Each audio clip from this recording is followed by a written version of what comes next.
Hello all, welcome to my channel. இன்றைக்கி நம்ம பார்க்க போகிறது ஸ்வீட் லவர்ஸோட ஃபேவரட் கேரட் அல்வா தான். அதுக்கு நான் ஒரு 1/4 கிலோ கேரட் எடுத்துக்கிட்டேன். அதை குட்டி குட்டியாக துருவி எடுத்துக்கிட்டேன். நீங்கள் சும்மா கட் பண்ணிவிட்டு மிக்சியில் ஒரு கிரைண்ட் கொடுத்து எடுத்துக்கிட்டாலும் ஓகே தான். 1/4 கிலோ கேரட் இவ்வளோ இருக்குது, பட் நம்ம செஞ்சதுக்கப்புறம் ரொம்ப கம்மியாகிடும். ஸோ நீங்கள் உங்கள் தேவைக்கு பொறுத்து எடுத்துக்கோங்க. இப்போ ஒரு பேனில் நெய் போட்டுட்டு உங்களுக்கு எந்தெந்த நட்ஸ் பிடிக்குமோ அதெல்லாம் ஆட் பண்ணி வறுத்து எடுத்துக்கோங்க.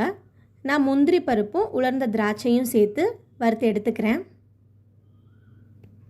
இதை நல்லா வறுத்து எடுத்ததுக்கப்புறமா நம்ம துருவி வச்சுருக்க கேரட்டை நெய்யில் சேர்த்து வதக்கி எடுத்துக்கணும். நெய் கொஞ்சம் ஜாஸ்தியாக சேர்த்து வதக்குனா அதோடய ஃப்ளேவரிங் ரொம்ப நல்லாயிருக்கும்.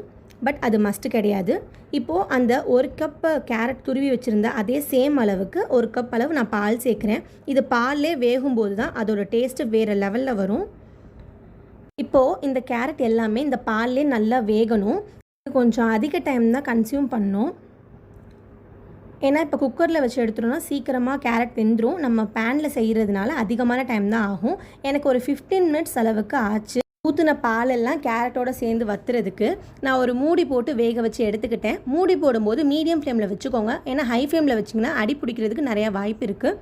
ஹை ஃப்ளேமில் வச்சுக்கிறீங்க அப்படின்னா கையோடு போட்டு கிளறிக்கிட்டே இருக்கிற மாதிரி இருக்கணும். இப்போ பாருங்கள், நல்லா பால்லாம் வற்றிட்டு கேரட் எப்படி வந்திருக்குன்னு சொல்லிட்டு இந்த டயத்தில் தான் நம்ம சுகர் ஆட் பண்ணணும். 1/4 கிலோ கேரட்க்கு நான் ஒரு 200 கிராம் வரை சுகர் சேர்த்துக்கிட்டேன்.